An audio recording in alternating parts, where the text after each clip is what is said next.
আমিতো পাক্কা খেলুৱৈ, আমিতো যুঁজাৰু মানুহ, আমি আন্দোলনৰ পৰা আহিছোঁ। গতিকে আমি জানো যে কেনেকৈ এটা যুদ্ধ কৰে। সেইকাৰণে মই জানো যে মই সোনকালে আহিলে মোৰ প্ৰশ্নটো আহিবলৈ নিদিয়ে।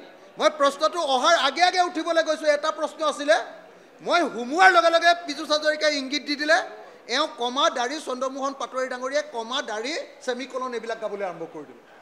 মই লগে লগে ক'লোঁ, চক অধ্যক্ষ ডাঙৰীয়া এইটো দেৰি কৰিবৰ কাৰণে এনেকুৱা কৰিছে।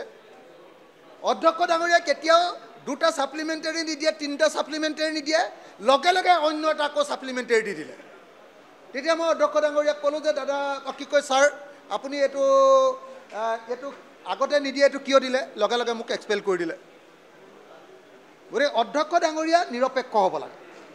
অধ্যক্ষ যদি নিৰপেক্ষ নহয় আৰু যদি গণতন্ত্ৰক হত্যা কৰিবৰ কাৰণে চৰকাৰী পক্ষই এনেকৈ কূট কৌশল কৰি গুৰুত্বপূৰ্ণ প্ৰশ্নবিলাক বিধানসভাত উত্থাপন কৰিবলৈ নিদিয়ে, তেতিয়া চুৰ কৰিব পাৰিব চৰকাৰে, চৰকাৰে ভ্ৰষ্টাচাৰ কৰিব পাৰিব, কিন্তু স্বচ্ছতা, ট্ৰেন্সপাৰেঞ্চি আৰু আচল গভাৰ্নেন্স কেতিয়াও, ভাল ট্ৰেন্সপাৰেণ্ট গভাৰ্নেন্স কেতিয়াও দিব নোৱাৰে।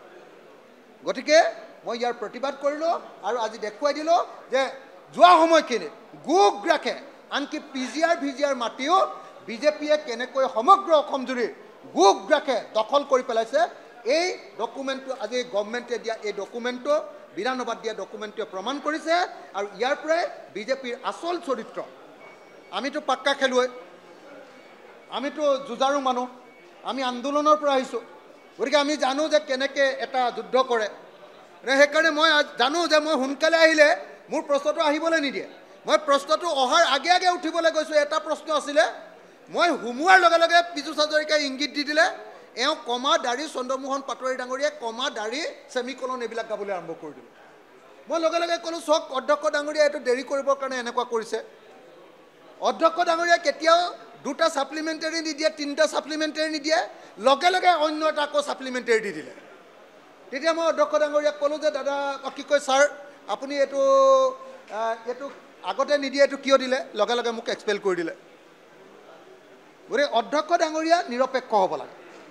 অধ্যক্ষ যদি নিৰপেক্ষ নহয় আৰু যদি গণতন্ত্ৰক হত্যা কৰিবৰ কাৰণে চৰকাৰী পক্ষই এনেকৈ কূট কৌশল কৰি গুৰুত্বপূৰ্ণ প্ৰশ্নবিলাক বিধানসভাত উত্থাপন কৰিবলৈ নিদিয়ে, তেতিয়া চুৰ কৰিব পাৰিব চৰকাৰে, চৰকাৰে ভ্ৰষ্টাচাৰ কৰিব পাৰিব, কিন্তু স্বচ্ছতা, ট্ৰেন্সপাৰেঞ্চি আৰু আচল গভাৰ্নেন্স কেতিয়াও, ভাল ট্ৰেন্সপাৰেণ্ট গভাৰ্নেন্স কেতিয়াও দিব নোৱাৰে। গতিকে মই ইয়াৰ প্ৰতিবাদ কৰিলোঁ আৰু আজি দেখুৱাই দিলোঁ যে যোৱা সময়খিনিত গোগ ৰাখে, আনকি PGR VGR মাটিও বিজেপিয়ে কেনেকৈ সমগ্ৰ অসম জুৰি গোগ ৰাখে দখল কৰি পেলাইছে।